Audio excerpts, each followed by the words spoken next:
Bonjour mesdames, bonjour messieurs, bonjour chers amis auditeurs, bienvenue dans cette nouvelle édition du Libre Journal des économistes, l'émission ultra néo-turbo-libérale sauvage de Radio Courtoisie, avec aujourd'hui Alexandre Jardin, que vous connaissez tous, romancier, scénariste, réalisateur, et qui vient nous parler aujourd'hui de son livre Les Gueux.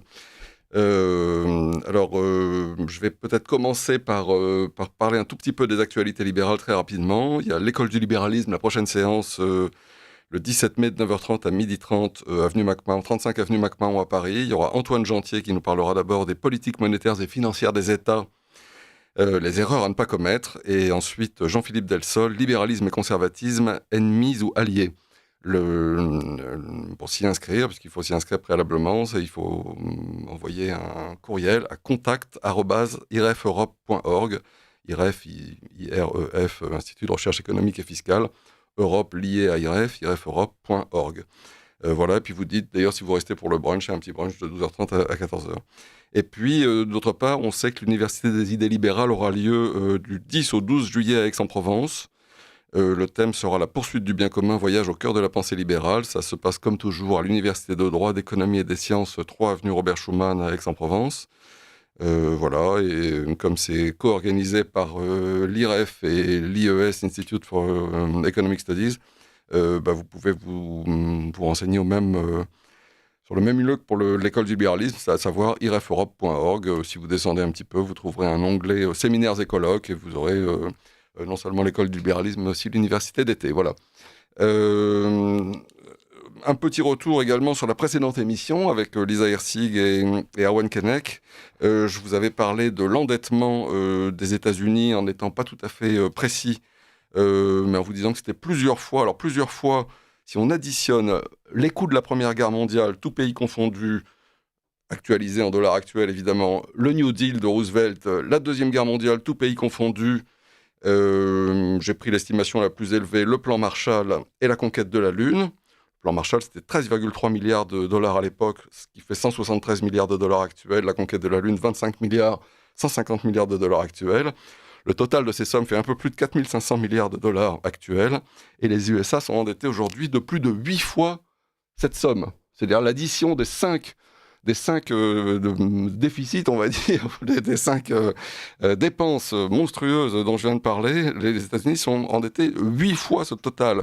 C'est absolument monstrueux, avec 36 200 milliards de dettes. Et la France est presque à une fois ce total, avec ses 3 300 milliards de dettes. C'est juste pour bien fixer les idées de tout le monde sur le niveau d'endettement actuel de l'Occident. Voilà.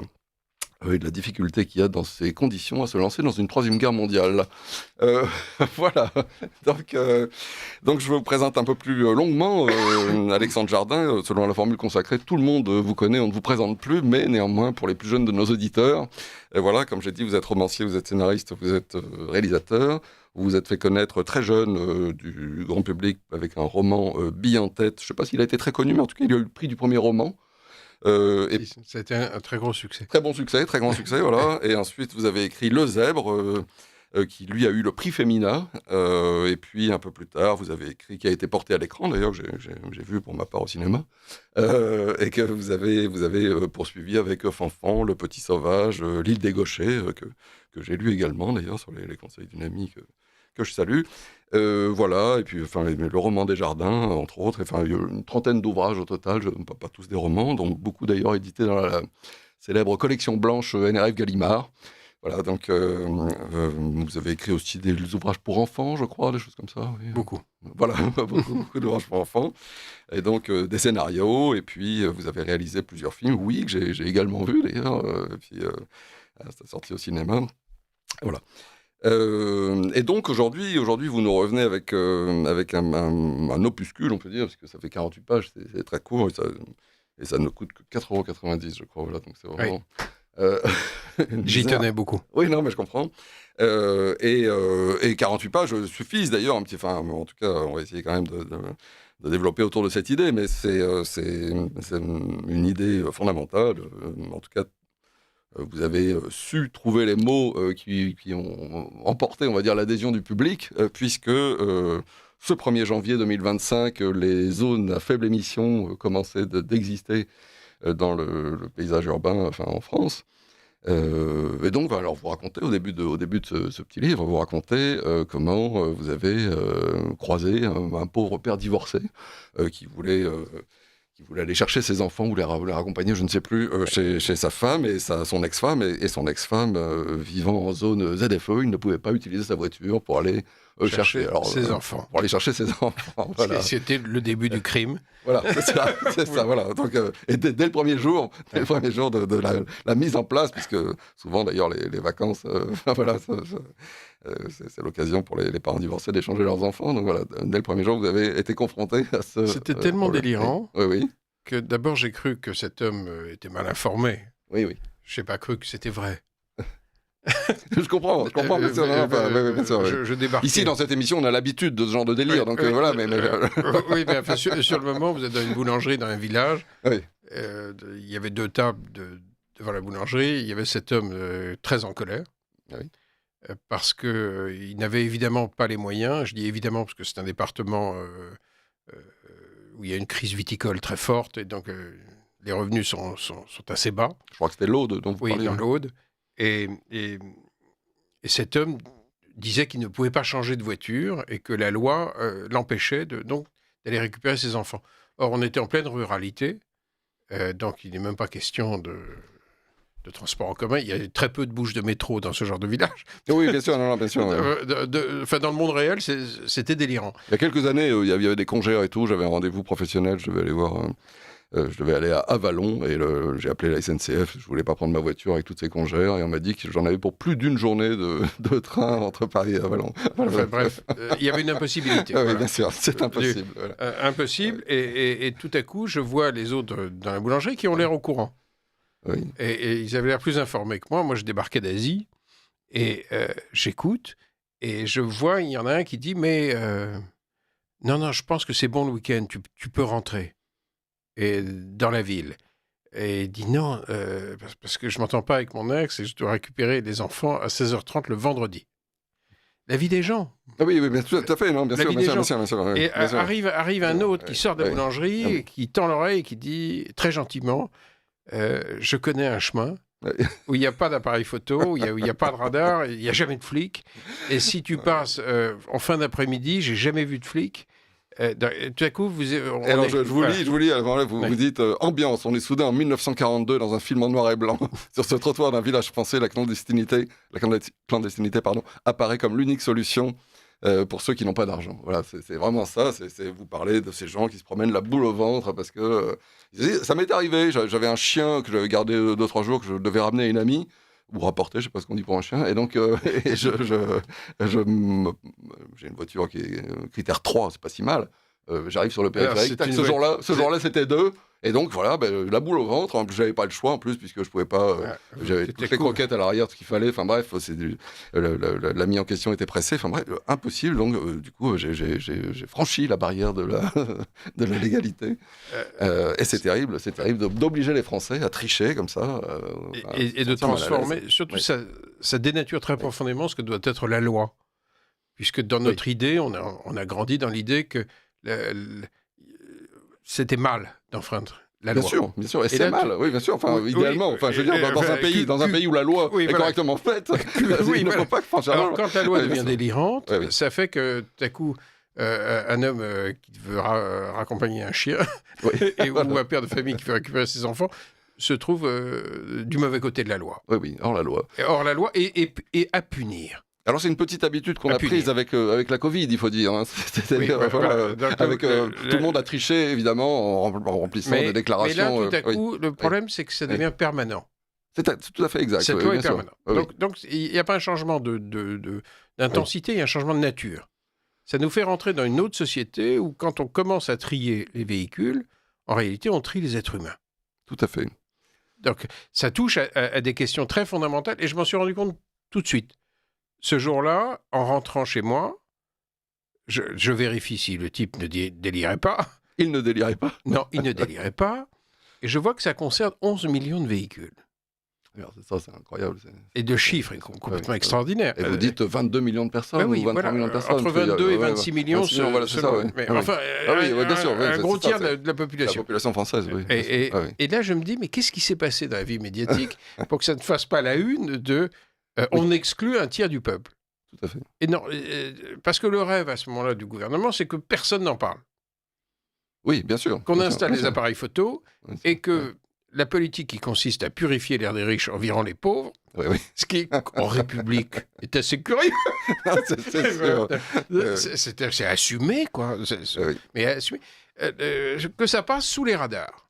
Et donc, je fais un post sur X qui se termine par une phrase un peu provocante en disant « Mais on s'en fout, c'est des gueux ». C'est ça, et ça a fait Flores. Des gueux, le vieux mot qui fait penser à Jacou les fripouilles. Bref. Ma compagne m'a lu ce gazouillis le jour même où vous l'avez envoyé. Et immédiatement, ça a fait écho. Je me suis dit, ah mais oui, c'est ça, c'est les nouveaux gueux. Quoi. Voilà, donc il faut un solide mépris social quand même pour organiser un truc pareil. Bon. Bien sûr. Mais un mépris, il faut avoir une culture du mépris. Et donc le lendemain, je rallume mon téléphone et je vois que parmi votre campagne était accompagnée de 540 000 personnes. Donc tout à coup, il y a eu 1,5 million de Français qui viennent avec stupeur dire, ça va pas là. Ça va pas. Ah oui, non, bien sûr. C'est contraire. C'est même plus une question d'opinion politique, c'est une question de république. C'est-à-dire qu'on ne peut pas rentrer dans une logique de discrimination sociale pure et dure.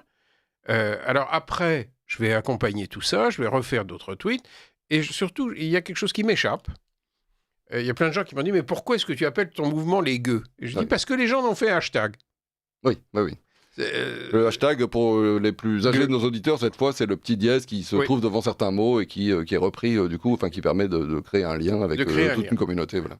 Et donc, cette communauté se crée instantanément de gens qui sont sidérés par le niveau de mépris, parce que la voiture, c'est le travail des gens. C'est le travail. On a un bon tiers de notre population qui vit dans la ruralité. Si vous rajoutez toutes les grandes banlieues... en gros, il y a la moitié du pays qui subitement interdit de ville. Voilà, c'est ça. Subitement, ou en tout cas progressivement. C'est-à-dire, le 1er janvier, la loi commence à s'appliquer, disons. Alors, très vite, le gouvernement va commencer à reculer parce qu'ils se disent, visiblement, on devait ne pas en parler. Mais Jardin est en train d'agiter tout le monde. Et le mouvement des gueux monte. En fait, tout simplement, je faisais un travail que l'on doit faire quand on voit une injustice intolérable, mais vraiment intolérable, c'est le dire. Non, mais tout à fait, bien sûr. Le dire. Et puis très vite, je comprends que c'est pas une question uniquement... Ça n'est pas du tout une question d'écologique, puisque ça ne sert à rien sur le plan écologique. Parce que les particules fines, qui sont les particules les plus dangereuses, la partie d'origine d'un moteur, c'est 5,5%. Alors, attendez, je ne comprends pas de quoi vous parlez. Dans les particules fines, vous avez 55% qui sont liés au chauffage au bois. Ah oui, d'accord, en zone urbaine. D'accord, oui, d'accord. 15% d'origine automobile, et dans les 15%, vous avez les 2 tiers qui viennent des roulements. Mais alors, ils ont inventé un nouveau truc, c'est les nanoparticules. C'est après les microparticules, les nanoparticules. Un jour, il y aura les picoparticules, les femtoparticules et les attoparticules. On n'a pas fini de progresser dans le... Je veux bien croire que c'est... moi, je ne veux pas le croire, mais bon, oui. Allez-y. Non, mais je veux bien croire qu'il vaut mieux respirer en haut du Mont Blanc que... Ça, j'en suis convaincu. Qu'en ville, et personne n'a envie de respirer des saloperies. Mais tant qu'à faire, il vaut mieux que l'écologie ne soit pas un système de ségrégation.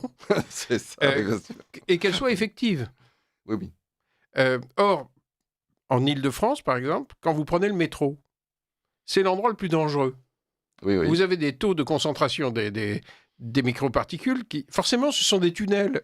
Oui, évidemment, bien sûr. Donc, malgré l'aération, les particules restent. Est-ce qu'il faut une... Donc, si vous circulez avec une femme enceinte, il vaut mieux y aller en voiture. Bien sûr. Qu'elle ne respire pas tout ça. Bon, donc c'est aberrant, c'est discriminatoire, et ça fait partie d'un plan absolument gigantesque de mise en place d'un hyper-contrôle social sous prétexte d'écologie.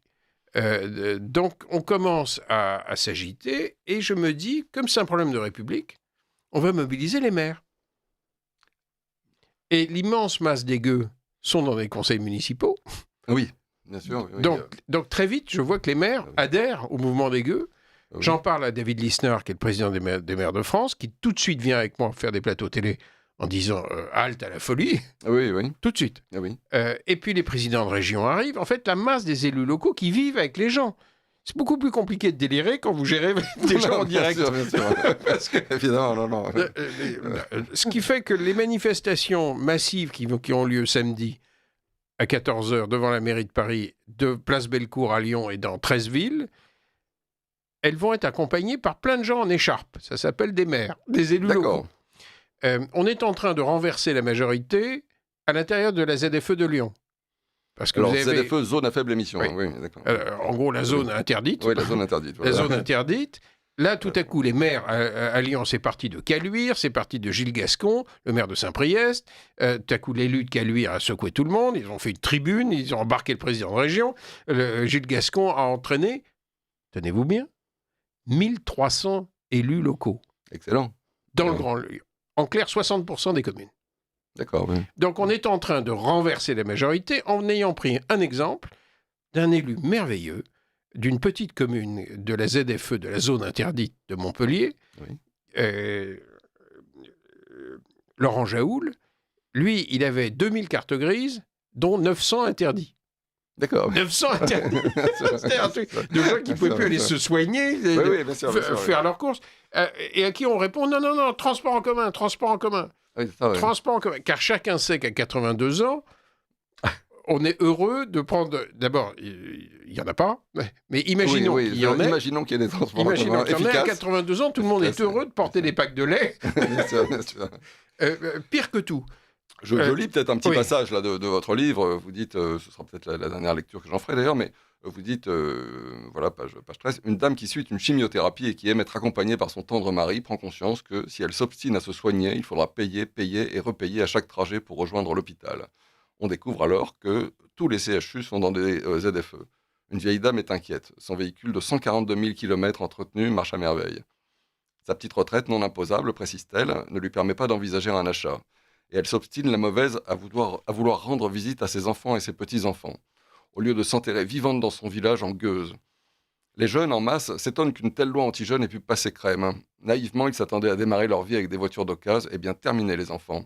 Tous, du nord au sud et du marais Poitevin jusqu'au coteau d'Alsace, ont vite compris que le riche, lui, pourra pénétrer librement dans les villes, fermées avec son carrosse électrique rutilant, les villes fermées avec son carrosse rutilant, tandis que les gueux devront rester cantonnés au-delà des barrières d'octroi désormais rétablies.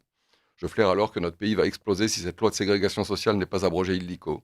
Parce que la voiture, c'est le travail, le lien avec les autres, l'accès à la santé. Rappelons un détail, 40% de notre population vit dans la ruralité, dans des lieux où il y a très peu de bouches de métro ou de RER. Détail qui, semble-t-il, n'a effleuré ni le législateur, ni la meute écologiste, qui exulte derrière ce délire anti-pauvre.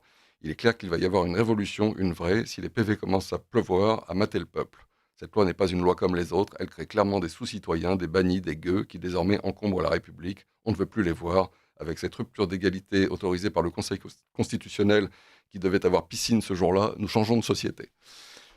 Bravo, tout est dit. Alors je rappelle à nos auditeurs quand même qu'ils sont à l'écoute de Radio Courtoisie. L'émission s'intitule Libre Journal des économistes. Mon invité est Alexandre Jardin. Il devient le journal des gueux. Le journal des gueux, voilà, absolument. Exceptionnellement, voilà, pour ce 14 mai. Voilà. Mais vous voyez que oui. ce que vous venez de lire pose un problème bien au-delà. La question n'est plus de la coloration politique. Bien sûr. Je veux dire, quoi que vous ayez comme idée politique...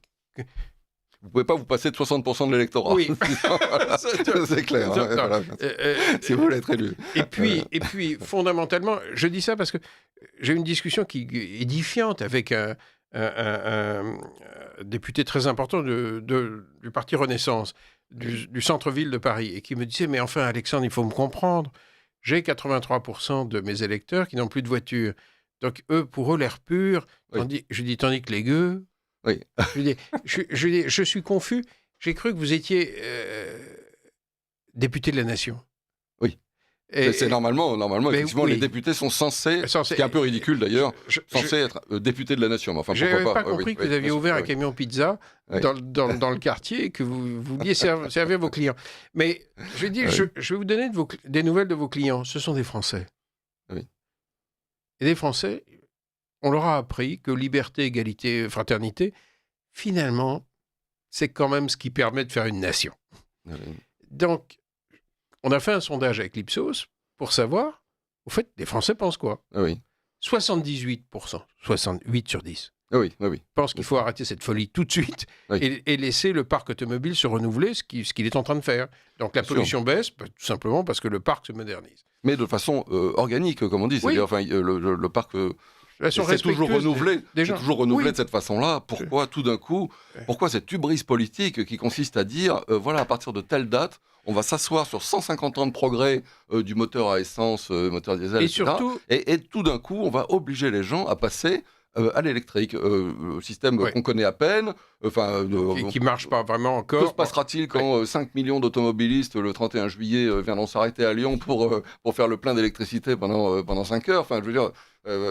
c'est absurde. Au grand chassé-croisé, comme on dit, des juilletistes et des haussiens, toutes ces choses-là, on n'en sait absolument rien, et comme on ne veut pas en avoir une expérience progressive, on en aura forcément une expérience délirante, dont celle-ci, dont celle de cette interdiction des villes aux gueux, quoi. Mais délirante, et puis contraire à qui nous sommes. On est un peuple, avec des valeurs. Je veux dire, on nous a quand même appris que l'autre existait, qu'on devait le respecter. Oui. On élève nos enfants quand même dans cette idée, qu'on ne peut pas exclure que le mot ségrégation, c'est pas terrible. Oui, non, bien sûr. Et l'idée surtout de purifier l'air des villes en virant les pots, c'est quand même une idée. Vous proposez d'ailleurs dans votre livre, à un moment, vous proposez qu'on fasse voter les gens du quartier, des quartiers riches où ils ont leur voiturette de golf, là, se promener, machin, etc. Et s'ils sont majoritaires à cet endroit-là, pourquoi pas interdire. Je ne suis pas sûr que ce soit une bonne idée, parce que finalement, l'habitant du 7e arrondissement, il a le droit d'aller à Trifouilly-les-Oies, et donc il n'y a pas de raison que celui de Trifouilly-les-Oies n'ait pas le droit de venir dans le 7e arrondissement non plus. Donc, je ne suggère pas ça. Je suggère d'autres types de référendums. Mais surtout, aujourd'hui, Ipsos nous dit que l'électorat de Renaissance est à 62% hostile. Oui. Et ne soutiennent les ZFE que 19% de l'électorat Renaissance. L'électorat du Parti Socialiste est hostile à 65%. C'est bien ces chiffres. Or, je me suis empressé d'envoyer aux députés ce sondage pour leur rappeler vos électeurs sont des Français. Avant tout. Oui, bien sûr. C'est qu'ils ont une éthique. Oui. Et donc, vous ne pouvez pas mal vous conduire. Alors, donc, ce mouvement grossit. Là, organise de gigantesques manifestations. Pourquoi ? Surtout samedi. Et venez en tant que citoyen dire, on n'accepte pas ça. La France ne peut pas mal se conduire. Pour ma part, je n'appelle jamais personne, c'est un principe dans cette émission ou ailleurs, je n'appelle jamais personne ni à manifester, ni à se révolter, ni à faire la révolution, ni quoi que ce soit, Mais c'est pas une révolution. Payer ses impôts, etc. Mais c'est tout à fait légal de manifester d'abord. Donc, et puis, le deuxième principe, la parole de mes invités est absolument libre. Donc voilà. Même les gens qui voudraient venir... Je suis l'archétype du type... La première manifestation qui a eu le 6 avril, c'était ma première manifestation. Ah bah voilà, écoutez, celle de samedi sera peut-être ma première alors. Alors je vais vous dire pourquoi elle est gigantesque. Oui. Parce qu'en fait, il y a plein de gens qui souffrent de cette écologie technocratique hors sol. Vous avez les gens qui souffrent des DPE. Les DPE, c'est une trouvaille extraordinaire. Ah oui. Alors c'est le diagnostic de performance énergétique. Voilà. Et c'est en train de sortir 600 000 logements du marché locatif. Voilà, c'est ça, c'est terrible. Je veux dire, c'est le même problème. C'est le même problème. C'est-à-dire que vous avez des gens qui ont investi leurs dernières économies dans un petit appartement qu'ils souhaitaient louer, qui se retrouvent avec cette DPE dans la catégorie, peu importe, FGH, enfin j'en sais rien, et qui, je ne sais pas à quelle date, demain, dans 3 ans, ne pourront plus le louer. Enfin, je veux dire, c'est monstrueux. Ils ne pourront plus le louer, ils ne pourront même plus le revendre. Non. puisque Ils sont spoliés. l'appartement est dévalorisé, alors qu'il peut être dans un très beau quartier, qu'il peut avoir toutes les qualités, disons, ce que disent les professionnels de l'immobilier, c'est ce qui compte, c'est l'emplacement. Et là, non. Voilà. Et là, ça n'est plus l'emplacement. Là, c'est la règle. C'est la DPE, voilà. Ouais. Et alors, la règle, elle est extraordinaire parce que si vous êtes dans une copropriété, vous êtes une vieille dame tranquille dans sa copropriété qui pensait vieillir, et la copropriété fait des travaux, et tout à coup, vous envoie une note qui passe à 50, 70 000. Ah oui, c'est ça. Oui. La vieille dame ne peut pas payer, donc que doit-elle faire? Elle doit vendre. Donc la voilà expulsée. Encore mieux, se mettent en route des sociétés qui vous proposent de faire les travaux, Ah oui. moyennant une partie de la propriété de votre appartement. Ah, je ne connaissais pas ce... Ça, c'est une variante oui. jouissive. Oui. C'est-à-dire, vous avez un système qui utilise une loi pour vous spolier.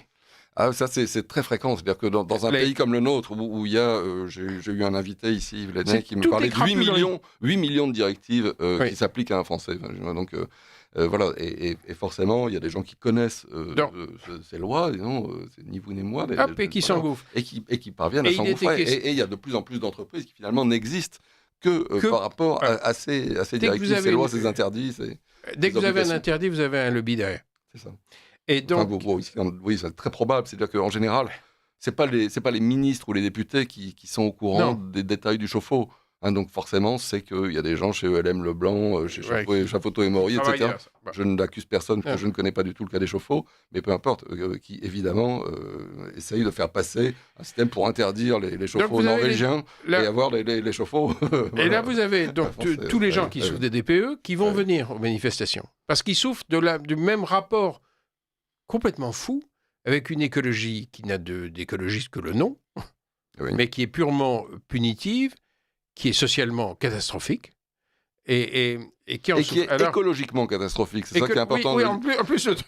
Non, parce que j'ai parlé il y a quelques semaines avec un ingénieur d'un de nos 2 constructeurs automobiles français, voilà, je ne dénonce personne comme ça, et qui travaille directement sur la question des batteries automobiles, et qui me dit que la prochaine génération de batteries, pour un petit véhicule urbain, type Twingo, Fiat 500, etc., il faut dépasser 1 200 000 km pour que le bilan dioxyde de carbone commence à être positif. Oui, donc c'est délire. Vous imaginez? Et il y a beaucoup d'études qui montrent ça, que cette voiture électrique, disons, est pas loin de 2 fois plus de dioxyde de carbone sur l'ensemble de son cycle de vie que les voitures thermiques de même génération, récentes, disons.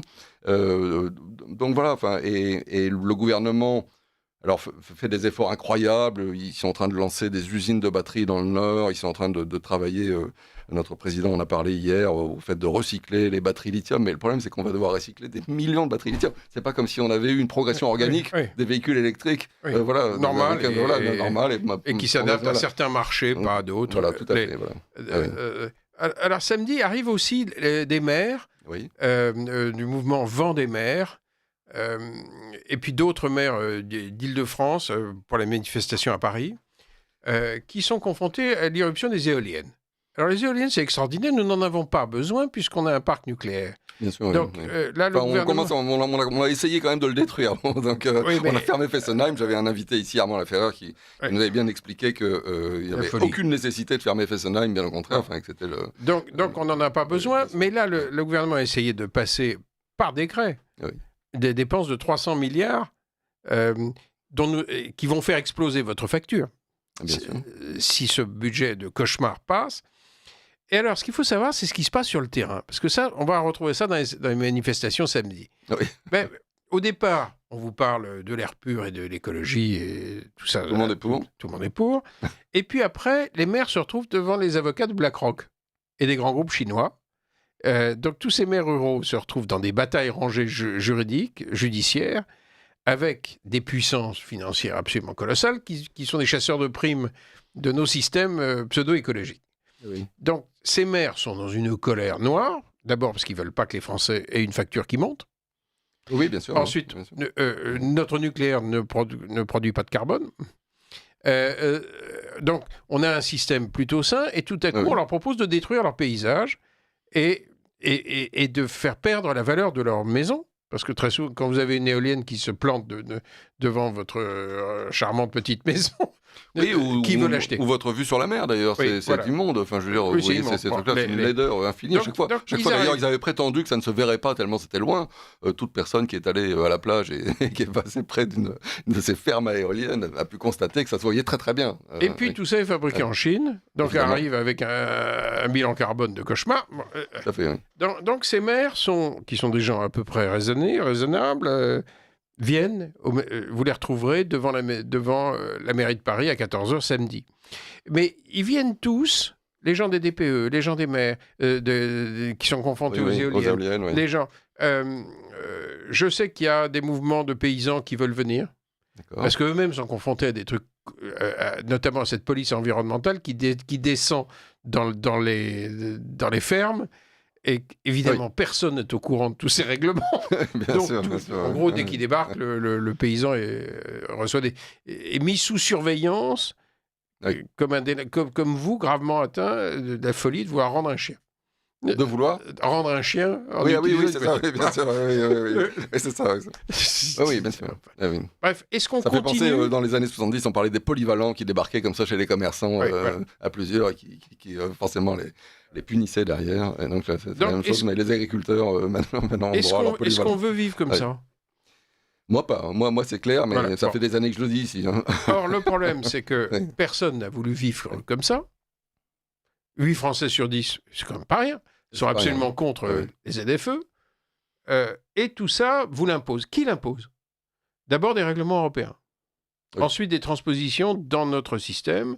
En gros, des démarches complètement hors sol et bureaucratiques qui ont imaginé une écologie abstraite qui, tout à coup, en devenant concrète, crée un système fou.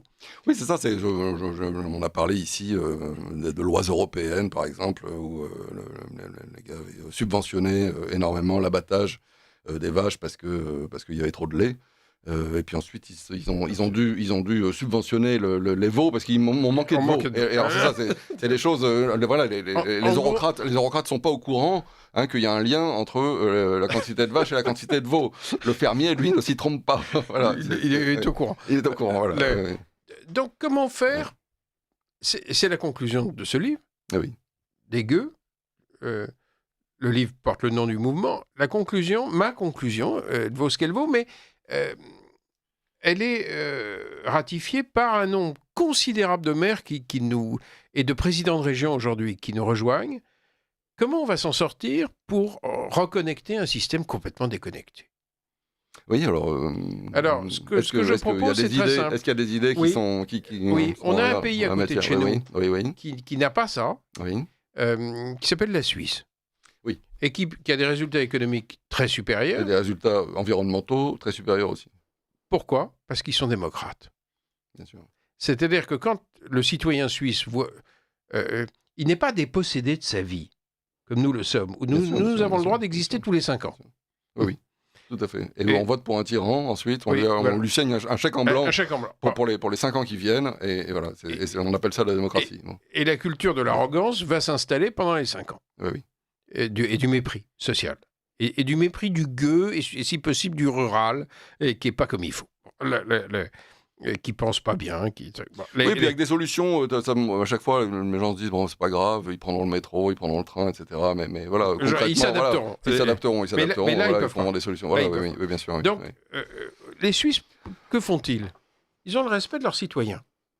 C'est-à-dire que le citoyen suisse n'est pas dépossédé de sa vie. Il peut exercer son pouvoir de contrôle sur le politique par ce qu'on appelle des votations. Et en France, nous n'avons pas, nous, citoyens, la possibilité d'exercer une démocratie directe. Alors, ils ont tout, c'est merveilleux. Enfin, j'aime beaucoup parler ici de la Suisse avec François Garçon et avec Lisa Hirsig. Tous deux sont franco-suisses et connaissent bien les deux systèmes. Et donc, il y a tout. C'est que non seulement ils ont les représentants, mais je veux dire, l'essentiel de la démocratie en Suisse et du travail se fait quand même par des représentants. Mais ils ont, par exemple, des référendums abrogatifs ou révocatoires qui permettent d'abroger des lois avec lesquelles ils ne seraient pas d'accord.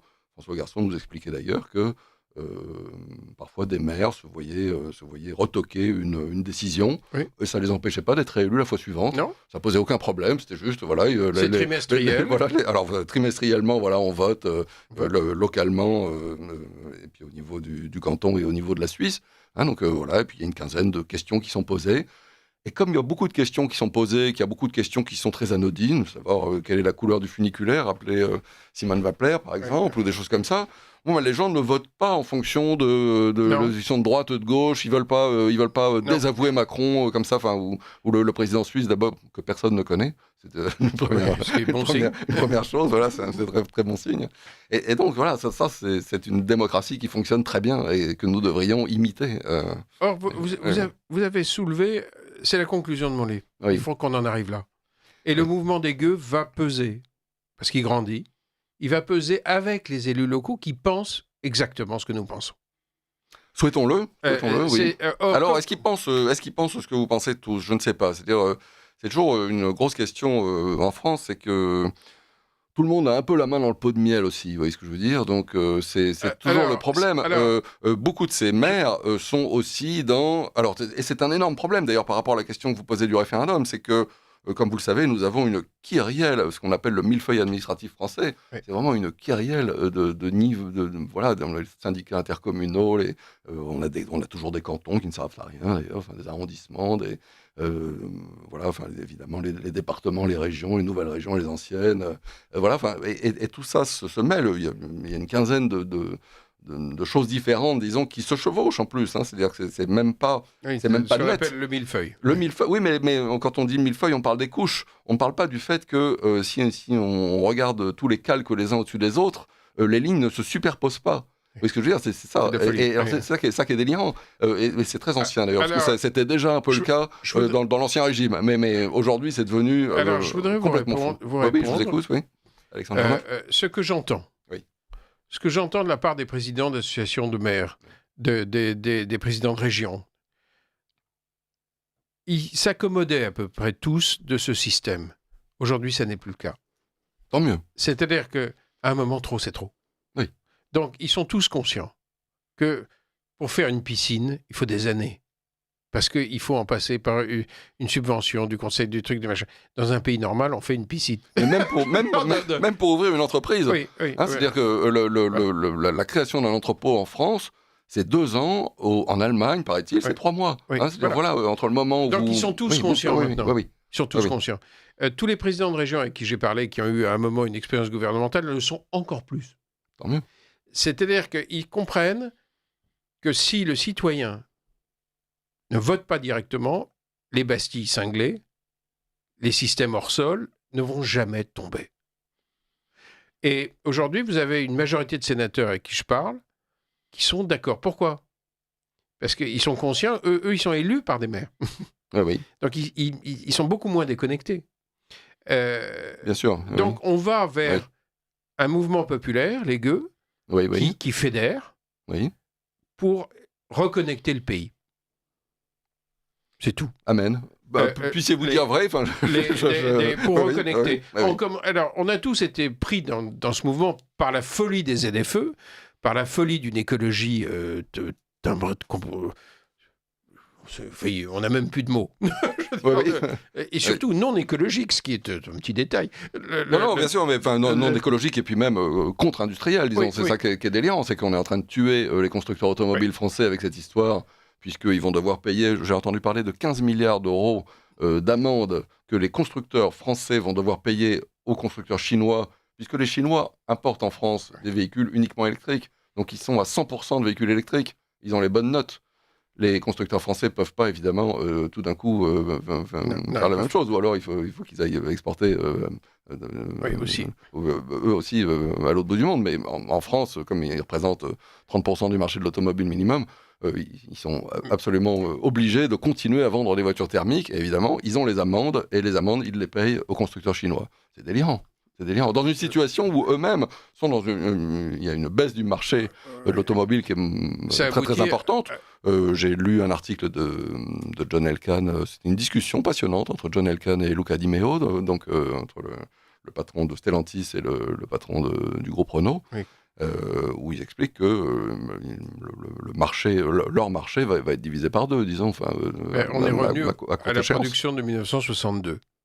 Ah oui. La Voilà. production Ah oui. actuelle. Ah En oui, France, incroyable. c'est Oui, d'accord. 1962. Oui. Ça fait un petit bond en arrière. C'est ça, oui, bien sûr. Oui. Et en fait, cette conception purement bureaucratique, mais purement bureaucratique, hein, de l'écologie, ça a détruit notre agriculture, notre industrie du logement, qui est quasiment à l'arrêt, Oui. notre énergie, Oui. notre industrie automobile. C'est-à-dire, au fond, ce qui faisait notre puissance. Donc, ça me fait penser quand même à quelque chose de très intéressant que disait Bruno Lussato au moment où Francis Fukuyama écrivait sa fin de l'histoire, disons, au moment où le mur de Berlin était tombé, que voilà, il disait n'oubliez pas que derrière le socialisme et le communisme, etc., il y a des maladies mentales. Et donc, finalement, ces maladies mentales, elles vont devoir trouver un nouvel exutoire. Hein, les gens ne sont pas guéris parce que le mur est tombé, parce que, les soviétiques ont perdu, etc. Donc, il va y avoir une réincarnation de cette maladie mentale, et je crois qu'on la voit là. C'est-à-dire que c'est exactement ce qu'on a sous les yeux, c'est ce que vous dites, c'est l'autodestruction, le suicide de l'Europe à travers, soi-disant, des lois environnementales qui sont finalement très incertaines. C'est-à-dire, les éoliennes, c'est pour, comme vous dites, c'est pour faire semblant. Enfin, je veux dire, oui, c'est pour faire semblant. Voilà, donc, ne faisons pas semblant. Alors, nous, on va travailler après sur ce qu'on appelle une écologie non violente, c'est-à-dire une écologie de production. On préfère tous que nos enfants aient des cantines avec des légumes. On préfère tous, tout dépend. C'est si vous payez vous-même, vous essayez de faire au mieux pour vos enfants, et vous n'êtes pas obligé. À un moment, d'ailleurs, il y avait Carrefour qui avait lancé, c'était les filières qualité Carrefour. Voilà, c'était pas des produits bio, mais c'était des produits de très bonne qualité, voilà, qui permettaient, voilà, sans aller jusqu'au bio, qui était très cher. C'est le bon équilibre. Oui. Mais on voit bien que quand le citoyen se saisit de ça, il est raisonnable, il devient raisonnable. Il devient raisonnable. Il l'a toujours été d'ailleurs. Donc, on ne va pas essayer de faire un monde. En fait, on va être obligé collectivement, et c'est pour ça que j'assume ce mouvement pour l'instant, parce que je suis un peu surpris par l'ampleur que ça a pris. Non, mais je crois que vous avez frappé juste avec le mot les gueux. Je crois que immédiatement tout le monde l'a compris, tout le monde s'est rendu compte qu'on recréait des gueux. Et puis, comme les gens ont des expériences dans le logement, qu'ils ont perdu un petit peu de valeur parce que leur maison, il y a un gros bruit d'éolienne à côté ou que la vue est devenue immense, etc. Voilà, ils commencent à comprendre. La prise de conscience est en train de monter. Et en fait, on va devoir changer complètement de modèle écologique. Là, on a un modèle complètement tyrannique, autoritaire. Oui, bien sûr. Tout à fait, et surtout, qui a une constante, quel que soit le domaine, ça rêve d'une population riche qui n'existe pas. Oui, c'est ça, c'est qu'ils nous prennent pour les Suisses. Oui. Hein, c'est-à-dire ils ont tout fait pour nous appauvrir. Si je ne prétends pas, disons, qu'il y avait consciemment la volonté de nous appauvrir. Mais enfin, concrètement, c'est ce qui s'est passé. Oui. La France, a été détruite par ces politiques, on va dire, depuis...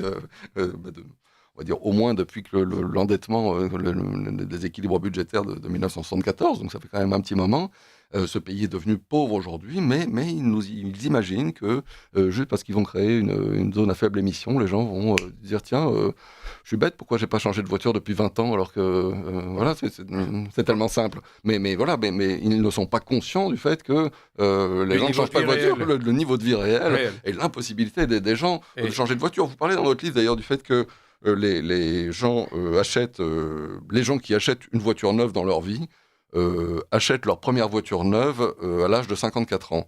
J'avais entendu chez Peugeot, cette fois, il y a quelques années, que c'était l'âge de 60 ans. Mais enfin, peu importe, entre 54 et 60 ans. Donc ça veut bien dire que voilà, tous les gens qui ont moins de 54 ans... Ils font quoi, les gens voilà, ils n'ont pas les moyens de changer de voiture. Ils prenaient des voitures d'occasion, mais puisqu'elles vont devenir interdites, on se retrouve devant une impossibilité, en fait. Bien sûr, oui. Une impossibilité et qui exclut, moi, ce qui m'a beaucoup choqué, vraiment choqué, en écoutant les maires de la région de Lyon qui se sont mobilisés, c'est qu'ils ont vu arriver en rang serré des retraités qui voulaient finir leur vie avec une voiture qu'ils avaient gardée. Et comme on les exclut, tout à coup, ils sont en train de se demander s'ils peuvent rester chez eux ou s'ils vont devoir aller en EHPAD. Oui, oui, bien sûr, oui. Oui, oui. Et en plus, les places d'EHPAD n'existent pas. Oui. Et ils disent tous quelque chose qui est terrible, et il n'y a pas un législateur qui s'en est rendu compte. C'est qu'à partir d'un certain âge, on n'a plus accès au crédit. C'est vrai, oui, bien sûr. Oui. Allez dans un garage Peugeot, Renault, peu importe, et si vous avez 82 ans, demandez un crédit sur 10 ans pour la voiture. Vous allez voir la réponse. Mais voilà des gens qui vont vieillir plus rapidement. C'est horrible. C'est horrible. En fait, c'est horrible. C'est horrible. C'est absolument horrible. C'est horrible. Personne ne s'en rend compte. Donc, si certains se disent, mais après tout, Alexandre Jardin, il était gentil, il faisait des associations pour les faire lire, machin. Qu'est-ce qui lui prend ? Oui, j'ai oublié de parler de ça d'ailleurs. Mais pourquoi il ne va pas faire ses films uniquement mais merci de vous occuper de ce problème au nom de tous les Français.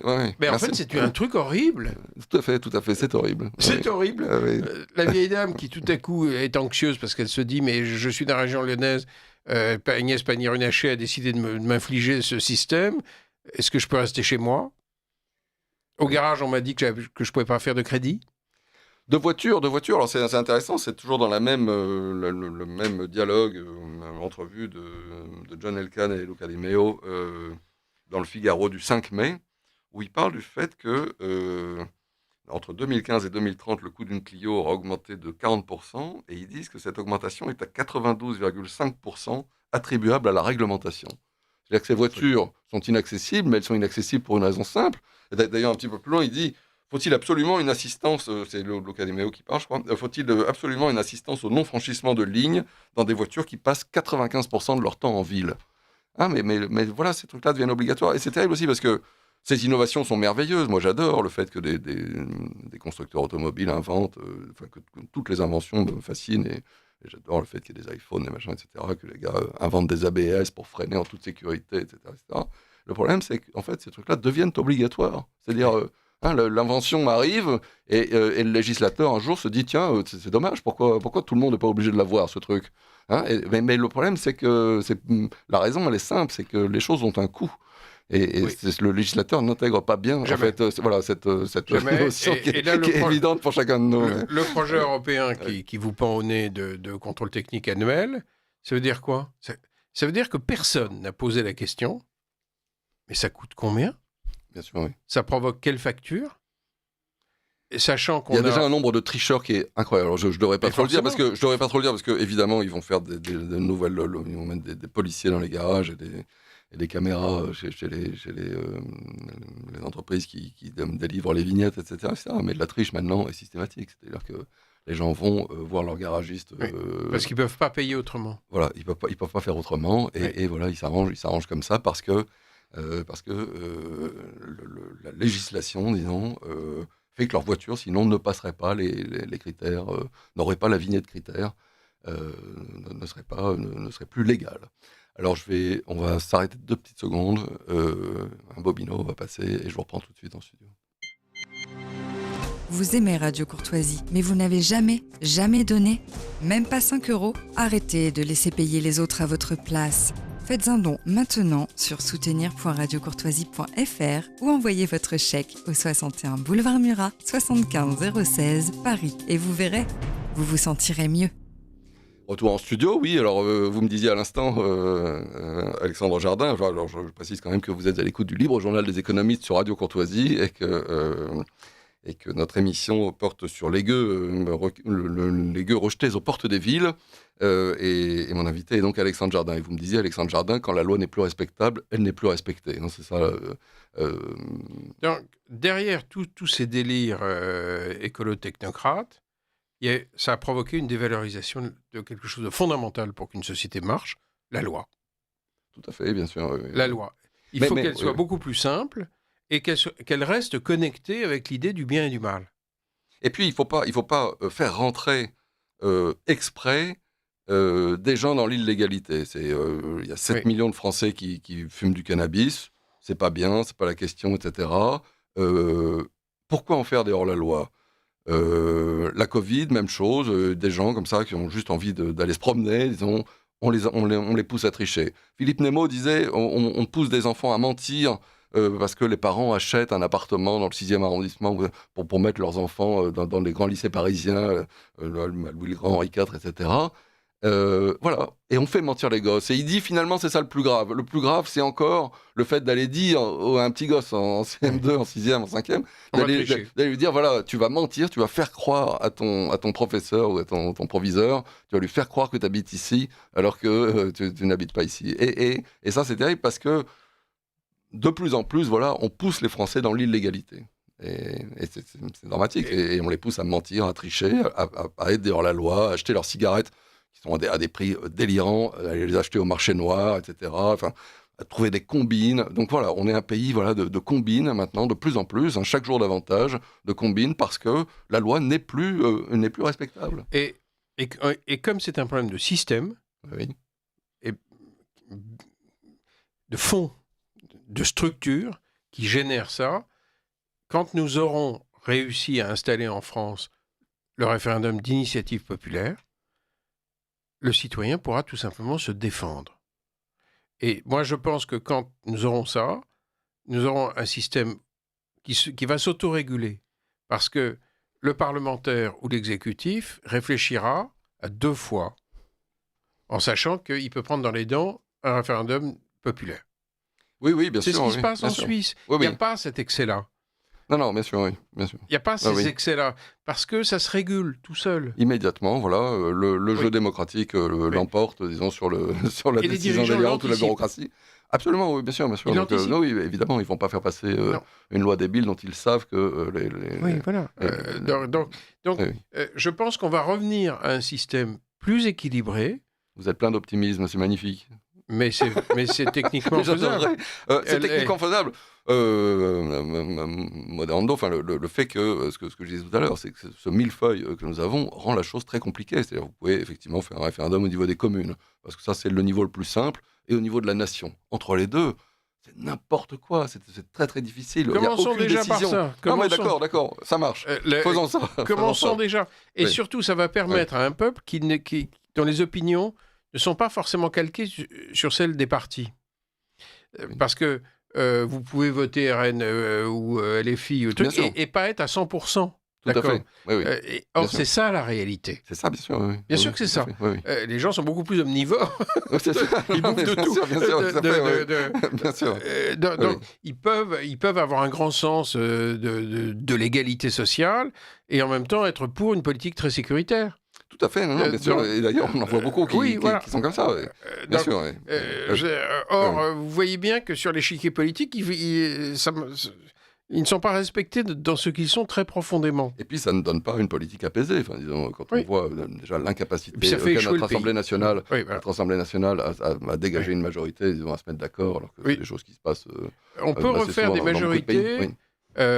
Or, ce qui m'intéresse aussi dans ces processus référendaires populaires, c'est pas tant le résultat que le processus. On est bien d'accord. On perd. Les Suisses, ils font passer, ils rêvent, certains rêvent d'installer un revenu universel, qui sont que 24% à le souhaiter, 76% sont contre, affaire réglée. Ça tranche, affaire réglée. Voilà, c'est ça. Et on n'en parle plus, disons. Et donc, parfois, c'est sûr que je me souviens d'un référendum qu'il y avait eu en Suisse sur l'éducation privée, là, sur le chèque éducation, disons, moi, je suis très favorable à ce système-là. Enfin, je ne suis pas suisse, mais en tout cas, j'aurais été ravi que les Suisses votent pour. Ils ont voté contre. Bon, voilà, problème réglé. Enfin, c'est vrai que ça fait une nation. Voilà, tout à fait, bien sûr. Et ce sont des débats, en plus, pour obtenir... imaginons qu'on ait 500 000 signatures de citoyens et 1000 maires ou un tiers des sénateurs. C'est ce qui est nécessaire pour faire un référendum aujourd'hui, c'est ça ? Non, imaginons. Oui, ça me paraissait peu par rapport à la France. Actuellement, on a un système qui est fait pour que ça n'ait pas lieu. Il y a un article... D'ailleurs, ça n'a pas eu lieu, d'accord. Oui, voilà. Donc, ça n'a pas lieu parce que c'est pas possible. Je crois que ça avait été initié par Nicolas Sarkozy. Et il n'y en a toujours pas eu. Il n'y en a toujours pas eu aujourd'hui. Mais parce qu'ils disent des choses bidons. Et qui, même si on a des signatures de 10% du corps électoral et de 1/5 des parlementaires, ça ne crée pas la possibilité du référendum. Ça dit que le Parlement doit s'en saisir. C'est vrai. Et s'il ne s'en saisit pas, vous avez... Enfin, bref, c'est vraiment se moquer du monde. Non, les Suisses, c'est simple. Donc, imaginons qu'on ait 500 000 ou 1000 maires. Après tout, il en faut 500 pour être... 500 000 citoyens, ou 1000 maires, oui, bien sûr. Candidats à l'élection présidentielle. Donc, imaginons qu'on ait ça. il y aurait une régulation. Voilà. Bien sûr. Et puis, la décision aurait l'autorité.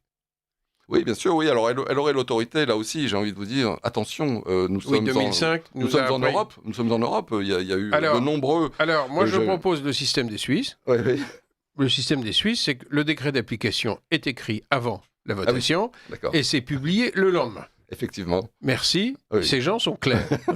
Oui, mais c'est clair. Non, bien sûr, bien sûr. Oui. Ah oui. Et le peuple, là-bas, s'appelle le souverain. Oui. Voilà.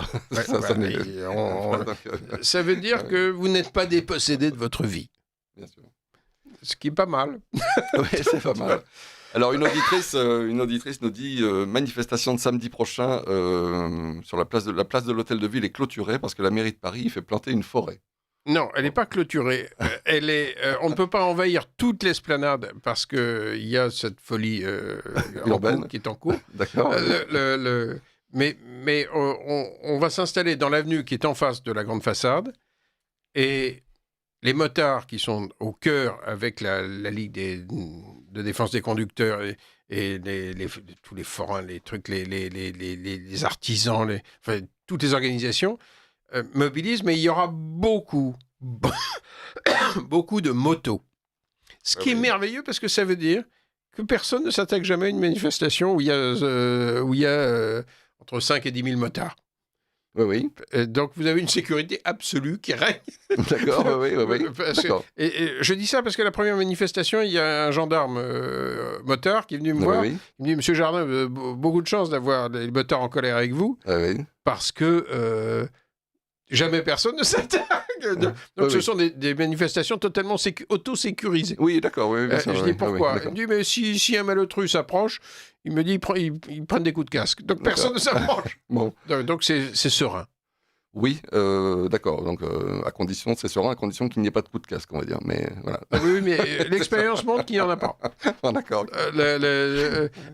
Mais si vous venez, vous verrez, les légions romaines approchent de la mairie de Paris avec ses D'accord. milliers de motards et des citoyens. Alors ça sera statique dans toute la France pendant 1h30, de D'accord, 14h ouais. à 15h30. Et après, les voitures et les motards traversent Paris. Et ça, la dernière fois, c'était extraordinaire. Parce que on voyait le peuple de Paris qui sortait. Oui, Et contrairement à ce que nous racontent des gens qui ne les voient pas, ils étaient dans la rue avec des panneaux ségrégation, Ah oui. avec des panneaux gueux, d'accord. Euh, Oui, d'accord. et les gens allaient embrasser les motards. D'accord. Bon. Il y avait un côté libération de Paris Bien, bien, bon. qui était assez incroyable. Bien, bon, parfait. Qui était assez incroyable. Oui. On reste un grand pays, Euh, je veux dire, avec des valeurs. Oui, puissiez-vous dire vrai, oui. Enfin, Oui, les gens, l'être humain n'est pas devenu moche. Bon, mais tant mieux, non, mais enfin, je pense effectivement, comme vous, qu'il y a de nombreuses raisons d'espérer, mais la bureaucratie est un système qui avance aveuglément, disons. Et alors, c'est un système d'ailleurs qui est très efficace et qui fonctionne très très bien à petite échelle. Voilà, ça consiste à se laisser gouverner par des procédures ou par des textes. Et si c'est exactement comme quand vous allez acheter le pain, vous pensez à prendre votre porte-monnaie, etc. Voilà, donc c'est déjà de la bureaucratie, on va dire. Hein. Et ça fonctionne très très bien. Quand Colbert a installé la bureaucratie en France, on va dire, il y avait 10 000 fonctionnaires et c'était beaucoup moins cher que les fermiers généraux, ces choses-là.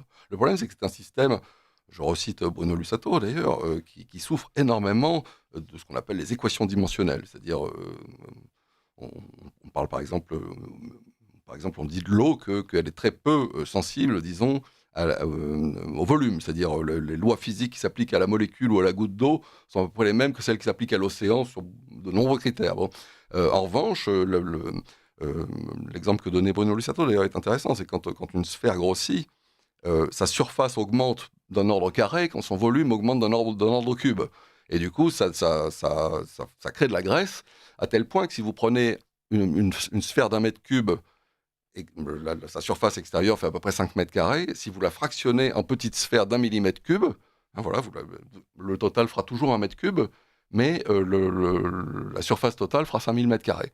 Donc, avec le même volume. Alors, c'est ces équations dimensionnelles qui font que la bureaucratie fonctionne bien à toute petite échelle, à l'échelle d'une entreprise, à l'échelle d'un foyer ou d'une ville.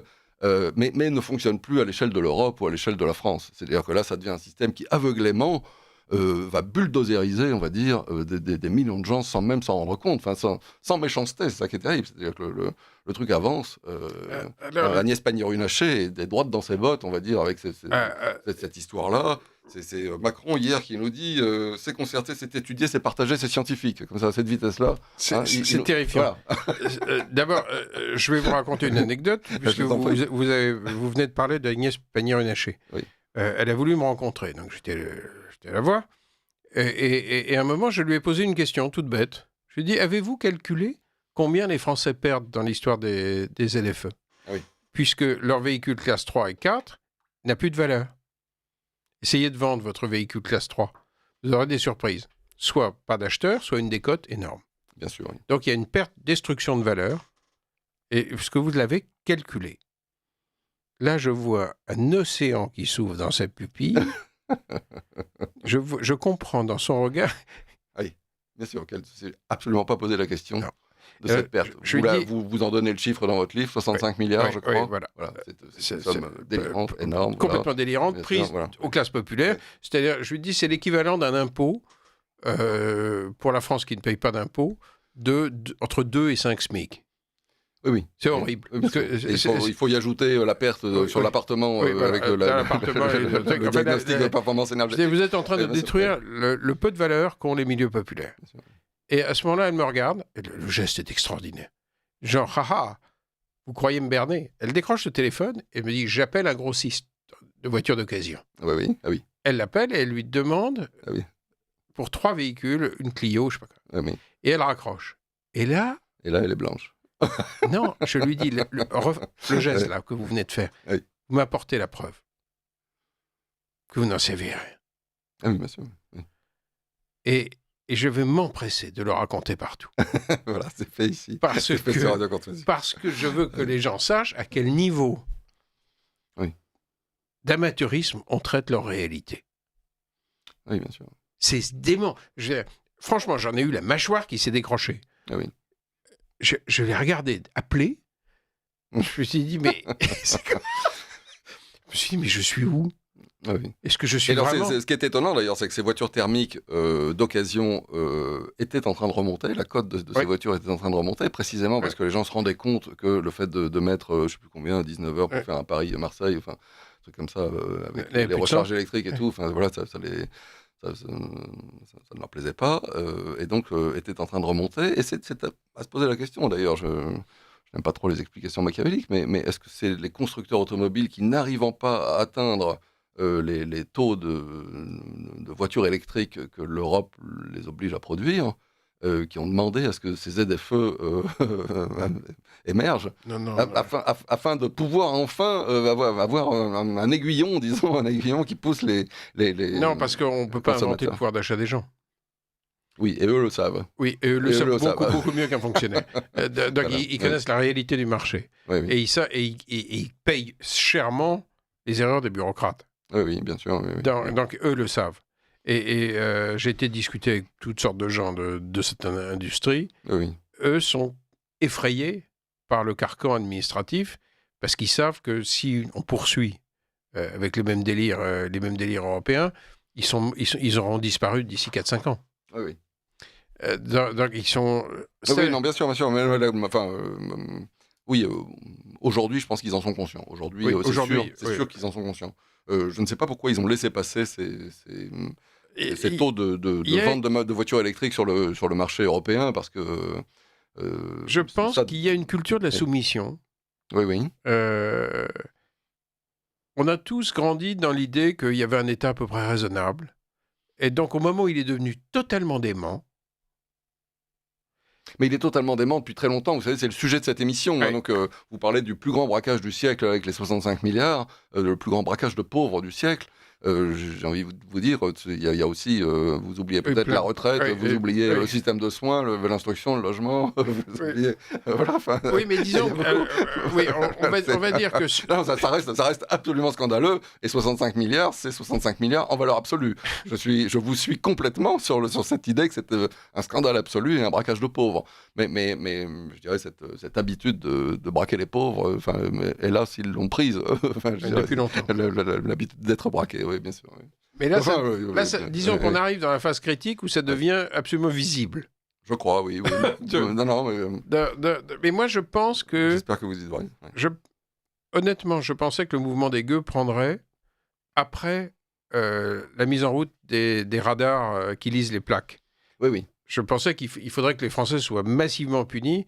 Et d'ailleurs, Plus 1 millier de voitures qui circulent quand même. On fait rouler en permanence 1 millier de voitures qui contrôlent sur les routes. Voilà, il y a des gens qui roulent toute la journée uniquement pour contrôler les leurs PV, concitoyens. Les PV, oui. Et vous pensiez, oui, qu'à moi, ce je moment-là, pensais que c'était à ce moment-là que Ouais. le peuple bougerait. Et en fait, il est tellement déjà traumatisé que la seule perspective a généré un mouvement populaire colossal. Oui, peut-être, oui, je ne sais pas. Parce que l'autre jour, à la télé, il parlait du fait que sur 450 000 ralentisseurs, il y en a 400 000, selon le Conseil d'État, ça vient du Conseil d'État, 400 000 qui sont hors normes. Hein, il parlait dans le même reportage de gens qui avaient été tués alors qu'ils roulaient à une vitesse normale en scooter, parce que le truc n'était pas signalisé, le ralentisseur n'était pas signalisé, parce qu'il était trop haut, etc. Donc, choses comme ça. Est-ce que, il y a 3 personnes qui vont réussir à obtenir des sous parce que leur frère ou leur père est mort. Oui, c'est Donc, ma question. les points de rupture se font quand ça frappe massivement. Oui, Et c'est ce qui est en train de se produire. Pas quand il y a 3 personnes victimes directes d'un délire, oui. mais au moment où ça devient massif. J'ai été très surpris par la masse des élus locaux qui est dans la vidéo qui est sur mon compte Twitter, X. J'ai publié la vidéo de Gilles Gascon, le maire de Saint-Priest, qui cite le nombre d'élus locaux qu'ils ont embarqués Oui. contre les ZFE. C'est 1300. Oui, bien sûr. Oui. 1300. Mm. C'est pas 28. C'est quand même beaucoup. Non, mais bien sûr. C'est quand même beaucoup. Donc, il y a quand même... Et ce qui est en train de se passer à Lyon et qui s'est passé avec Jaoul avant à Montpellier Oui. est en train d'inspirer mes conversations avec une masse considérable d'élus en Île-de-France. Oui. Puisqu'ils sont... Je leur envoie la vidéo, je dis, si on faisait pareil. Oui. Et ils disent, ben oui. Ben oui. D'accord. Donc, à un moment, quand on prend son bâton de pèlerin et on dit non à la folie, Oui. ben, il y a toujours des êtres humains en face de vous qui disent « Ah ben oui, c'est peut-être mieux de ne pas être complètement cinglé. » Non, bien sûr. Non, je suis peut-être très désabusé parce que je vous dis, c'est la raison d'être de cette émission que d'étudier tous ces problèmes dans tous les domaines. Voilà, et donc évidemment, Mais il y a je toujours commence à des être un effets- peu dubitatif. Il y a toujours des effets de rupture. Alors je suis complètement d'accord avec ça. Il y a des effets de rupture d'abord sur la dette. C'est-à-dire qu'un jour, il va y avoir un effet de rupture là aussi. Et je pense qu'on n'en est pas loin, puisque visiblement les investisseurs... c'est pour ça d'ailleurs qu'une des agences a retardé la note de la France, la baisse probablement donc, de la note de la France. C'est précisément parce qu'on passe au-dessous d'un seuil pour les investisseurs. Voilà, donc voilà, il y a des seuils, il y a des seuils de rupture dans la population. Peut-être. L'émission d'hier soir est, je pense, un seuil important. Oui. Sur TF1, parce qu'en fait, on regardait, les gens qui ont daigné regarder, ont bien vu que tout à coup, on avait en direct un chef de l'État qui prenait conscience de sa déconnexion. Oui, j'ai pas regardé. C'était très impressionnant. J'ai pas tout regardé. J'ai vu le petit bout avec Agnès Verdier-Molinier, et puis j'ai vu la petite partie écologie, là où il parlait du lithium. Pour l'émission d'aujourd'hui, j'ai regardé ça. Tout à coup, en direct, oui. On voit un président j'ai pas vu, lunien. D'accord. Lunien. Oui, il a toujours été un petit peu lunien, d'ailleurs, notre Emmanuel Macron. Mais là, c'est cumulatif. Non, bien sûr. Tout à coup, et puis en plus, qui joue au président qui est censé être en position dominante face à des gueux qui viennent donner leur point de vue. Or, ça marche pas, parce que on sent bien qu'on est arrivé à un moment où notre vieux système qui a été inventé dans une crise coloniale, Ah oui, avec un homme d'exception, oui. Ah oui. a besoin d'être complété Mais par vous la avez possibilité. cet homme d'exception, c'est lui qui a orienté la France sur le diesel, par exemple. Voilà, donc, et alors, voilà, c'est devenu... et alors, personne... les gouvernements successifs ont continué dans les années 70, 80, etc., à miser sur le diesel pour des raisons très compliquées, d'ailleurs, entre autres, d'ailleurs, découler la production des centrales, des raffineries, puisque le gazole se trouve entre le fioul et le kérosène, disons, dans les tours de craquage, et donc aurait été moins consommé, disons, du fait du nucléaire. Donc voilà, c'est une conséquence complexe, voilà, enfin compliquée. Puis ensuite, les constructeurs français ayant misé sur le diesel, on est quand même à un parc de 60% de diesel en France, contre la plupart des pays, ils sont à 5%. Enfin, je veux dire, c'est vraiment... la France a misé massivement là-dessus. Personne ne s'est excusé de ça. Personne, à aucun moment, n'a dit, aucun politique n'a dit, on s'est trompé. Hein, non, c'est juste, il y a des taxes qui sont venues s'ajouter, etc. Le diesel, maintenant, est conspué. Enfin bref, mais à aucun moment, personne ne s'est excusé. Alors, c'est pour ça, vous dites De Gaulle, je ne veux pas remettre en question tout De Gaulle, disons, à cause de cette question du diesel, mais enfin, ça fait partie. Je sais que De Gaulle disait aussi qu'il fallait absolument que l'État investisse des grands secteurs, comme c'est son fils, l'amiral De Gaulle lui-même, qui rapportait ça, investissent des grands secteurs industriels, parce que si on les laissait tranquilles, les Français, si on les laissait libres, les Français fabriqueraient des porte-clés, et pas des crozoloirs, des trucs comme ça. Et le mépris qu'il y a derrière, c'est quand même terrible. Hein. Et ce mépris-là se transmet de génération de politiciens en génération de politiciens. Il vient de plus haut. Oui, bien sûr. Il vient de haut. La culture du mépris, mais elle n'est pas possible dans les systèmes où le citoyen n'est pas dépossédé de sa citoyenneté. Oui. Alors moi, j'ai une petite peur de la foule, je ne vous cache pas, parce que... vous voyez, les gilets jaunes, je me souviens qu'il y avait des amis ici libéraux qui étaient venus me dire qu'ils allaient manifester avec les gilets jaunes, qui à l'époque étaient anti 80 km/h, anti je ne sais plus quelle taxe, etc., ou augmentation des taxes sur l'essence.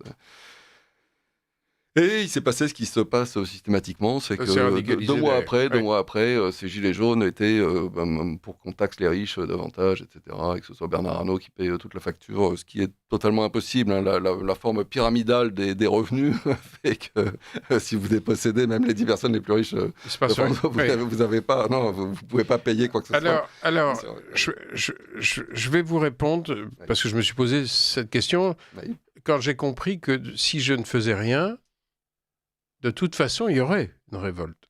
Parce que si les appareils photo commencent à cracher, et le peuple... Parce que les gens sont obligés de travailler. Bien sûr, oui. non, évidemment. De gagner leur vie. C'est ça, ils ont des traites à payer. Et le montant d'une amende étant supérieur à une journée de travail moyenne. Donc forcément, ça allait très mal se passer. C'est sûr. Enfin, pour ne pas le comprendre, il fallait vraiment manquer de jugement. Parce que l'État avait juste oublié que c'est le travail. Bien sûr, oui. Et puis, c'est se soigner. Aussi, oui. Donc, ils ne vont pas complètement renoncer à se soigner. Et alors, y aller en taxi, c'est un peu cher. Nous, citoyens, on ne peut pas renoncer à nous soigner. Donc, donc, je voyais venir le truc. Et depuis le début, je me suis dit qu'il fallait qu'un mouvement populaire, j'en reviens toujours à cette idée simple, fasse alliance avec ses élus locaux. Ce qui n'a pas été le cas avec les Gilets jaunes. Ça s'est développé dans un refus de la moindre représentation. Et pour que ça reste républicain, il faut que nos élus locaux fassent partie de l'aventure et soient au cœur même de l'aventure. Souhaitons que David Lisnard, comme vous citiez tout à l'heure... C'est la vérité. Les libérales, on est très amateurs ici de David Lisnard. Mais parce qu'il est lucide. Et je n'ai pas vu un président de région ou d'association départementale de maires qui m'ait dit « Non, ton plan est idiot. » Non, il n'y en a pas un. Ils m'ont dit « Bien sûr. » Si le lait sort de la casserole, bien sûr que nous serons les derniers à pouvoir parler aux gens. Bien sûr, Vous êtes à l'écoute de Radio Courtoisie, l'émission s'intitule Libre Journal des économistes, l'émission ultra-néo-turbo-libérale sauvage de Radio Courtoisie, avec aujourd'hui Alexandre Jardin. Le thème de l'émission d'aujourd'hui est les gueux rejetés hors des villes. Et donc nous parlons autour du livre d'Alexandre Jardin, Les gueux, les petits croisillons d'ailleurs, parce que ça n'est pas un dièse, croisillons Les gueux, chez Michel Lafon, 48 pages, 4,90 €, je ne sais pas si c'est très stimulant, c'est plutôt très énervant, mais en tout cas... il est lu massivement. Oui, mais il mérite de l'être. Oui. Il est lu massivement, et surtout, ce qui me réjouit, il est prêté. D'accord, oui, très bien. Les gens le font circuler. Un bon taux de rotation. Ça m'arrive souvent d'être pris à partie gentiment par des gens dans des boulangeries, dans des commerces. Oui. Et quand ça arrive dans les villages, ils vont le chercher dans leur maison et ils me disent je l'ai fait lire au fils, à la fille, bien sûr, et tout le monde parle. Bien, vous attendez beaucoup de monde samedi ? Oui. Bon, très bien, parfait. je surveillerai les chiffres comme le lait sur le feu. Voilà. Un message d'une auditrice. Bonjour messieurs, je suis une gueuse de 80 ans et je voudrais vous écrire, que j'ai souvent écrit à Radio Courtoisie, mais qui prend peut-être son sens avec votre émission. Donc je puis vous dire qu'à 80 ans, je fais marcher le commerce, tous les commerces, mais j'ai l'âge de me faire injecter au Rivotril. L'euthanasie approche à toute allure. Passons. Il paraît, entendu aujourd'hui, que les EHPAD sont en déficit. Les pauvres gens vendent leur maison au mieux pour payer la dite résidente du troisième âge. Le capitalisme européen, on vous subventionne la première année pour acheter une troisième vache, on fixe les quotas la deuxième année et vous payez une amende pour surproduction, on vous donne une prime la troisième année pour abattre la troisième vache. En Suisse, vous êtes beaucoup mieux, disiez-vous. Effectivement, vous possédez des banques où nos technocrates mettent l'argent des amendes prises aux paysans. Ça, je ne sais pas. Pour la dernière remarque, les gens, d'ailleurs aujourd'hui, comme les États-Unis ayant fait pression sur la Suisse, la Suisse est un paradis fiscal pour les Suisses, mais elle n'est plus un havre fiscal pour les étrangers. Donc, je crois. Ce que dit Madame, dites-vous. Il y a énormément de vérité là-dedans. Ah, bien sûr. Nous avons beaucoup de compassion pour elle. Et de vérité non dite. Ah, oui. Et depuis que je me retrouve embarqué dans cette histoire, je suis sidéré par mes conversations. Ce que dit Madame, c'est ce qu'on entend. Oui. C'est connecté à la réalité. Et je suis sidéré par mes conversations avec des gens. Je pense la semaine dernière avec un sénateur, mais complètement... Je lui ai dit, mais comment vous avez pu voter un truc barjot pareil ?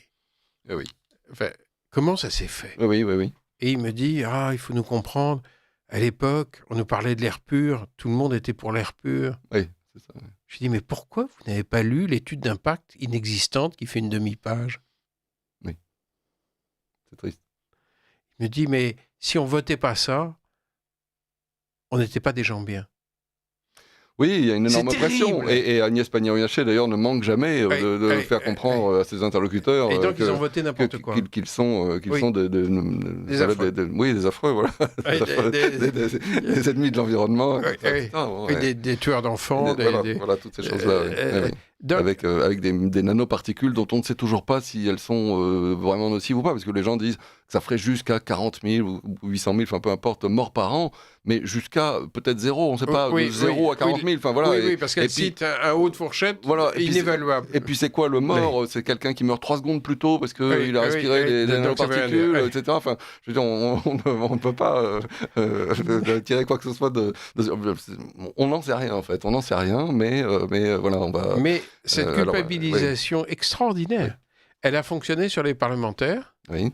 Elle a fonctionné sur les médias, elle a fonctionné quoi. Oui, ça fonctionne très bien. Il y a l'Arcom qui a relevé qu'il y avait 128 atteintes à 128 désinformations sur le climat ces 3 derniers mois sur le service public. Voilà. Ils comptent, donc à chaque fois qu'il y a quelqu'un qui dit on n'est pas sûr, peut-être que c'est pas si grave, ils comptent et ils disent, parfait. Là, il y a eu 128 personnes qui ont dit finalement peut-être que c'est pas si grave le climat, mais c'est noté à chaque fois. L'Arcom pointe ça, c'est terrible. Hein.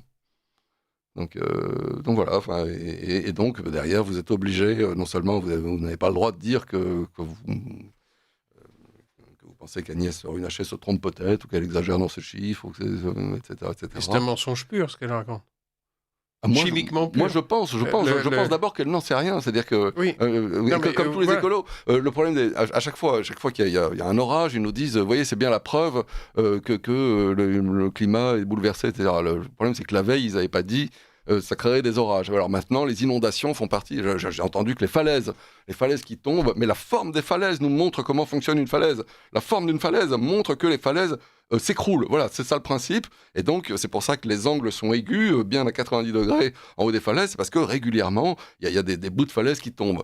Et donc maintenant, alors évidemment, c'est sûr qu'il y a 100 ans, les gens ne construisaient pas leur maison en haut des falaises. Ils se fichaient de la vue sur la mer, ils préféraient avoir une vue sur les champs, etc. Donc c'était pas la question. Là, il y a des gens qui construisent leur maison et les falaises tombent. Et maintenant, on décide, là, depuis quelques mois, là, que l'érosion et le fait que les falaises sont des falaises, et en tant que telles, elles s'aiguisent comme ça en permanence, est dû au réchauffement climatique. J'en sais rien, moi, ce qui est dû. Mais le problème, c'est qu'eux n'en savent rien non plus. Parce que moi, je suis pas météorologue, je suis pas climatologue ni rien, je le reconnais. Mais je vois à leur discours qu'ils n'en savent pas plus que moi. C'est ça le problème. Et donc, quand toutes ces décisions, puisque vous avez cité, ce qui va mal désormais, l'agriculture, le logement, l'énergie, l'automobile, si on s'en tient même à ces 4 secteurs-là, c'est quand même beaucoup dans la vie des gens, disons. Et donc, si ces 4 domaines-là sont entièrement gouvernés par cette nouvelle incarnation du socialisme et du communisme qu'est l'écologisme, voilà, ça va nous ruiner, ça va suicider l'Occident, en tout cas suicider l'Europe. C'était le constat optimiste de cette fin d'émission. Mais vous dites que tout va changer. Voilà. Non, mais tout va changer si les gens qui nous écoutent acceptent de se mobiliser. Les gueux, c'est pas né tout seul. C'est pas l'opération du Saint-Esprit. Non, bien sûr, c'est un beau travail que vous avez fait. Oui, d'abord, vous avez réussi à trouver un mot qui faisait écho dans la tête des Français, disons, à leur ressenti. Non, mais j'en suis bien conscient, c'est ce que vous dites d'ailleurs. Oui, désormais, ça ne vous appartient plus, c'est quelque chose. Voilà, je sais plus, vous avez quelques mots là-dessus, c'est assez joli, je n'arrive pas à retrouver à quel moment. Ça m'a totalement échappé. Oui, non, bien sûr, oui. Et d'ailleurs, au début, je me souviens, il y a des gens qui sont venus me voir et qui m'ont dit, mais enfin, tu peux pas appeler ce mouvement les gueux. Oui. Mais visiblement, il y a une ironie sur soi qui est très française, une capacité à se reconnaître dans un mot de mépris. Alors, ce petit paragraphe, je l'ai trouvé, la guérilla jusqu'à la victoire, la suppression totale des ZFE. Un mouvement citoyen, ça c'est le titre du chapitre. Un mouvement citoyen se déploie spontanément autour d'un mot ironique, drôle et populaire qui condense des siècles de mépris. Gueux. Ce hashtag, choisi non par moi mais par la Vox Populi, ne cesse de rebondir sur les réseaux et de rallier les indignations. Probablement parce qu'il évoque l'atteinte à la dignité que constitue la création des ZFE. Jour après jour, j'en suis dépossédé par un pays qui s'en sert pour se délivrer lui-même d'une politique de ségrégation sociale indigne de nos valeurs. C'est ce hashtag qui sert à mener la guérilla et l'action, dont je ne suis ni le maître ni le responsable, seulement le barde. Voilà. Donc, non, je comprends bien. Et puis je vous dis, moi-même, j'ai eu la joie d'entendre ce mot début janvier. Je me suis dit, mais oui, il a raison, c'est vraiment ça.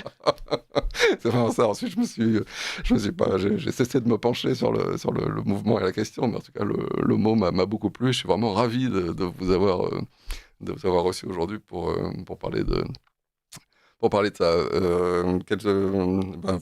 Rien, non. Est-ce que vous voulu ajouter des choses Nous avons encore 6 minutes sur cette question. Oui, je n'en suis que le barde. Oui. Et un peu l'organisateur aujourd'hui. Même un peu plus que je ne l'aurais voulu. Oui. Mais prenez des initiatives. Parce qu'un mouvement comme ça, ça appartient à chacun. Sur les réseaux, il y a plein de gens qui ont dit « Ah, mais j'habite à côté de Niort. Il y a une manif à Niort. Pas chez moi. Pourquoi n'organisez-vous pas dans ma commune ?» Oui. Je réponds, nous sommes copropriétaires de notre pays. Oui, tout à fait. On est co-responsables. Oui. Si vous pensez que samedi, ça doit avoir lieu chez vous, faites-le chez vous. Vous le faites. Vous appelez des associations de chez vous. Oui. Où vous contactez le site des moteurs en colère de votre département. Et vous leur dites, moi je veux, venez, on vous accueille. Mais on ne peut pas être spectateur C'est très important. Quand notre pays s'écroule, c'est notre pays. Même si eux déconnent, à un moment, c'est nous qui... Bien sûr. C'est notre terre, c'est là où vivent nos enfants. Donc, on est vraiment responsable. Je crois que tant qu'on ne comprend pas la dignité profonde de la citoyenneté, on reste un spectateur. Mais c'est une dignité. Tout à fait, tout à fait. Alors, c'est une dignité. Est-ce que les gens en sont encore conscients? Mais j'espère que vous allez réveiller les consciences par rapport à ça et que voilà, que ça le début d'un grand mouvement, non pas de révolte ou de révolution, mais au moins, en tout cas, de prise de conscience, voilà, de la nécessaire responsabilité des citoyens, entre autres dans l'émergence d'un système de référendum d'initiative populaire actionnable. Ça n'est pas le cas aujourd'hui. Jusqu'à hier soir, la presse expliquait que le président voulait déclencher des référendums. Je vais vous dire, moi, ce qui me choquait là-dedans, c'est que le prince, avec son petit entourage, soit responsable de la définition des référendums.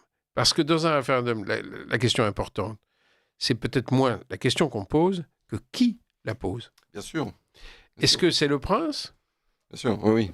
Ou est-ce que c'est le peuple? Non, mais tout à fait. En Suisse, il y a des initiants. Les initiants sont ceux qui posent la question. Voilà, ça change absolument tout. Évidemment, ça en change la nature profonde. Oui.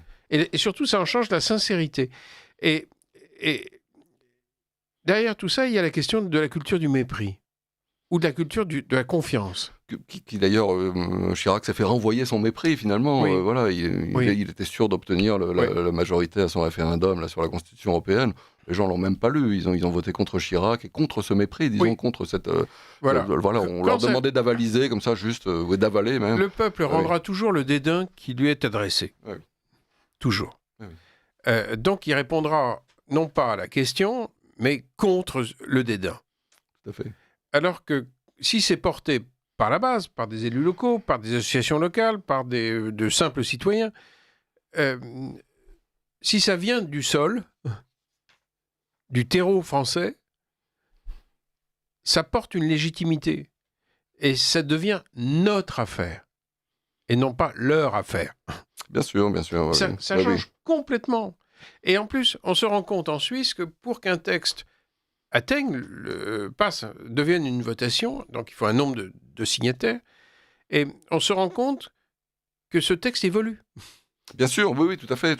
C'est une matière vivante. Tout à fait, c'est une matière vivante. C'est une matière vivante. Donc il y a une élaboration. Si vous dites, si vous demandez quelque chose d'horrible, vous aurez très peu de signatures.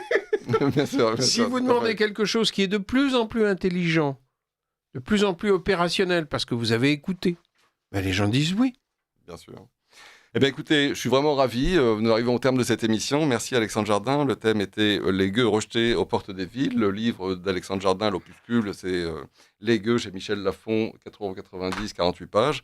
À se procurer absolument, voilà. Et donc, manifestation, dites-vous, 14 c'est pas à moi de le dire, 14 heures. 14 heures devant la mairie de Paris, devant la façade, sous les fenêtres d'Anne Hidalgo. D'accord. Je remercie Lisa Hirsi qui nous a mis en contact. Je remercie Benoît à la réalisation. Je remercie Amandine et tout le secrétariat de Radio Courtoisie, Jean-Loup et tous les bénévoles de Radio Courtoisie. Et je vous donne rendez-vous le 11 juin. D'ici là, restez à l'écoute de Radio Courtoisie.